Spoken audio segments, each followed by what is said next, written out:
Pessoal, muito bem. Se você não me conhece, sou o professor Felipe Lizardo, sou professor de Direito Eleitoral aqui no NEAF, também de Lei 8.112, normas aplicáveis aos servidores públicos federais, ok? Sou analista do TRE aqui de São Paulo e hoje vou conferir com vocês aqui, vou fazer a correção da prova do TRE de Minas Gerais, da parte específica aí sobre normas aplicáveis aos servidores públicos. Lembrando que essa prova, como eu já falei lá na correção de direito eleitoral, foi uma prova tranquila, sem grande dificuldade nas nossas matérias. Alguma questãozinha ou outra poderia aí trazer um certo embaraço, né? Mas no geral, se você está bem preparado, a dificuldade era pouca. A gente vai ver que aqui também, em 8.112, a gente teve uma questãozinha que pode ser objeto de mudança de gabarito e eventualmente de até uma anulação, ok? Então vamos lá, começando do início. Olha só. O servidor empossado em cargo efetivo, ao iniciar o exercício de suas atividades, se submeterá ao estágio probatório, cuja finalidade é a realização da avaliação de sua aptidão e capacidade de desempenho do cargo.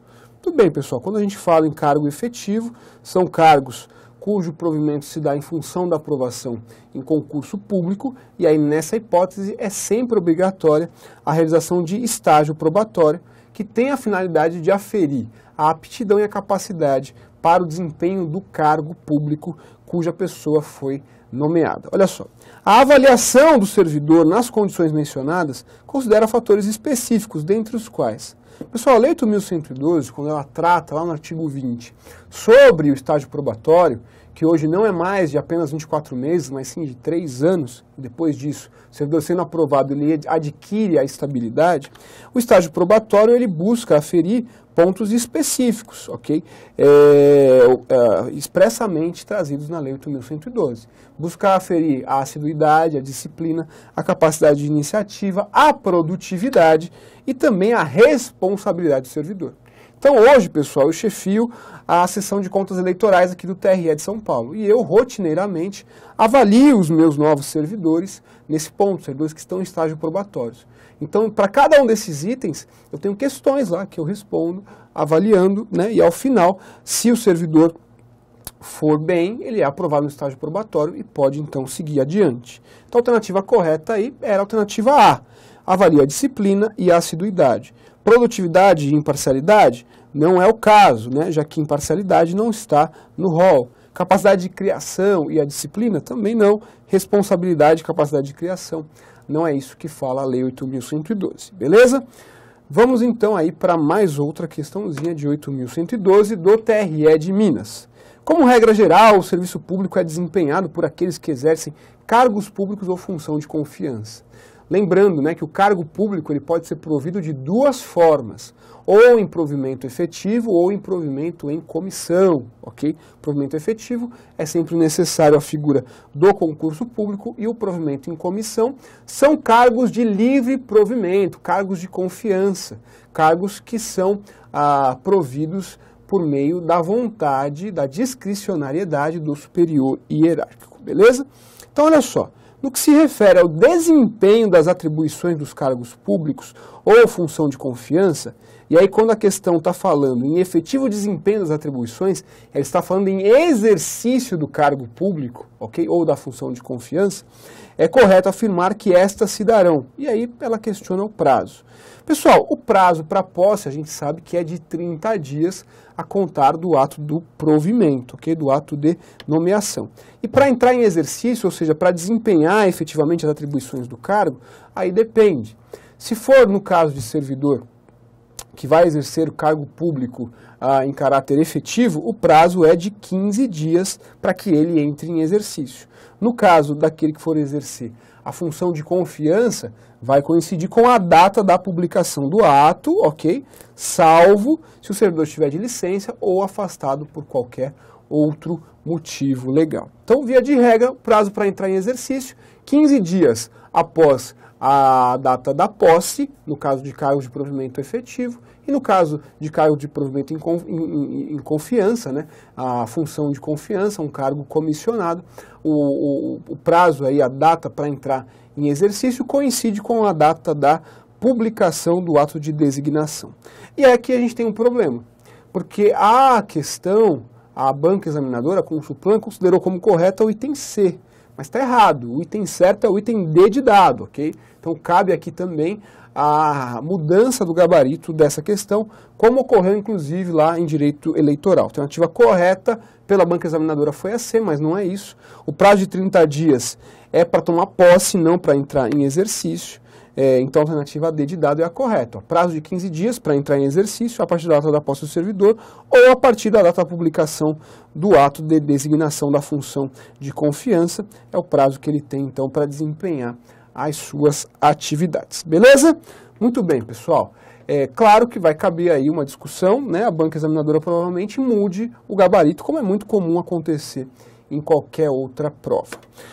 Bom, outra questãozinha, olha só. Dentre as previsões constitucionais quanto ao exercício dos direitos está o direito de petição, o qual é também garantido aos servidores públicos no exercício das suas funções, no que tange a tal direito assinale. Pessoal, aqui a questão ela ficou te confundindo aí sobre pedido de reconsideração e também recurso. Vamos entender então, primeiro, o que é o direito de petição. Direito de petição é a faculdade garantida ao servidor público de requerer aquilo que ele entenda seu direito ou o seu interesse legítimo à autoridade superior. Okay? Isso é muito comum no serviço público. Rotineiramente, nós, servidores públicos, fazemos isso. Né? A gente pode entender que a gente tem direito a uma determinada gratificação, que a gente tem direito a um determinado adicional, por exemplo, de qualificação, isso é muito comum. E aí, pessoal, pode acontecer da autoridade negar o nosso pleito, negar a nossa solicitação. E aí nós temos dois caminhos. O primeiro caminho é o pedido de reconsideração. O pedido de reconsideração, isso é importante, ele já é sempre dirigido para a autoridade que proferiu a decisão. Okay? Falei em pedido de reconsideração, só pode reconsiderar aquilo que uma pessoa fez ela própria. Então essa lógica vale aqui. O pedido de reconsideração é sempre dirigido para a autoridade que tiver expedido o ato ou proferido a primeira decisão. Importante, o pedido de reconsideração ele não pode ser renovado. Okay? Eu posso pedir a reconsideração uma única vez. Não sendo deferido na segunda vez, no pedido de reconsideração, aí já não é mais cabível um novo pedido de reconsideração. Eu tenho que entrar com um recurso. E aí o recurso é diferente. O recurso ele é cabível do indeferimento do pedido de reconsideração ou das decisões sobre os recursos sucessivamente interpostos. E ele é dirigido não para a autoridade que houver proferido a decisão ou o ato, mas sim para a autoridade imediatamente superiora, hierarquicamente superior, beleza? Portanto, sabendo isso, a alternativa correta é a alternativa C. Olha só, exercido o direito de petição, em caso de indeferimento do pedido, caberá recurso dirigido à autoridade imediatamente superior a que tiver proferida a decisão.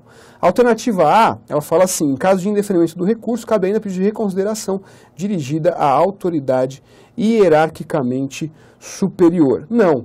Aqui, pessoal, o pedido de reconsideração é dirigido à própria autoridade que proferiu o ato e não para a autoridade hierarquicamente superior. A B, a própria autoridade que tiver expedido o ato ou proferido a decisão, caberá recurso para aquele que exerce o direito de petição. Pessoal, o recurso ele é sempre dirigido à autoridade superior. O inconformismo dirigido à autoridade que proferiu o ato não é recurso, mas sim pedido de reconsideração.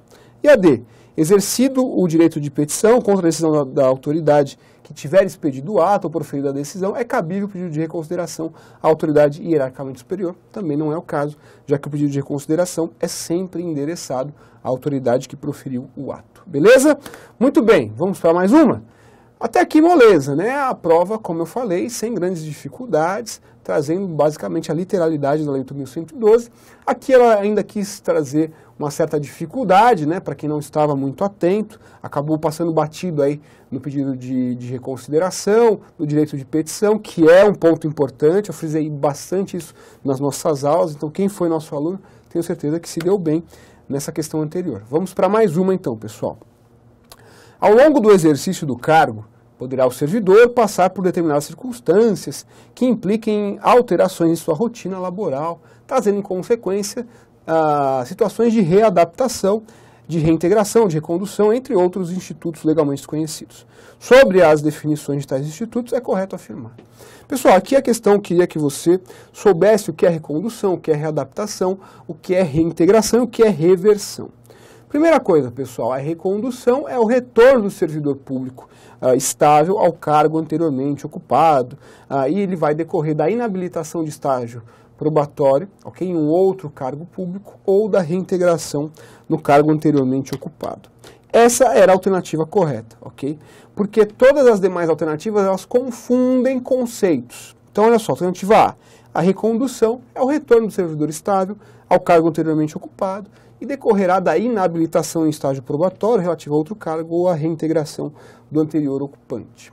A reintegração, que está dizendo a alternativa B aí, o conceito não é bem esse. Reintegração é a investidura do servidor em cargo de atribuições e responsabilidades compatíveis com a limitação que tenha sofrido em sua capacidade física ou mental. Cuidado, isso não é reintegração. Isso daqui é readaptação, beleza? Não é a alternativa correta.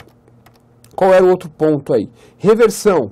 Reversão é o retorno do servidor à atividade quando o servidor é exonerado do serviço público em decorrência de recurso administrativo, quando a autoridade decidir serem insubsistentes os motivos alegados para a exoneração. Tudo errado, né? A reversão é o retorno do servidor público ao exercício do cargo quando ele estava aposentado, seja uma aposentadoria por invalidez ou seja uma aposentadoria voluntária, ok? Esse conceito que está trazendo de reversão está errado. Readaptação, alternativa D, é a reinvestidura do servidor estável ao cargo anteriormente ocupado ou no cargo resultante da sua transformação, quando invalidada a demissão por a decisão administrativa ou judicial com o ressarcimento de todas as vantagens. Isso aqui não é readaptação, pessoal. Isso aqui é um conceito de reintegração, ok? Reintegração. A alternativa correta, portanto, era a alternativa B, aliás, A de amor, né? Nada a ver. A alternativa A aí era a alternativa correta. Vamos para mais uma? Temos mais uma questão nesse ponto? Temos sim. Uma questãozinha. Não foi a última, desculpa. Última questão aí, na parte de 8.112, né? Então, como eu falei, a prova não estava difícil, né? A prova mais ou menos tranquila para quem se preparou, né? E fica aí, então, as nossas dicas. Espero que você faça bom proveito desse vídeo e que tenha ido bem nessa prova, ok? Até a próxima, meus amigos. Fiquem com Deus. Bons estudos.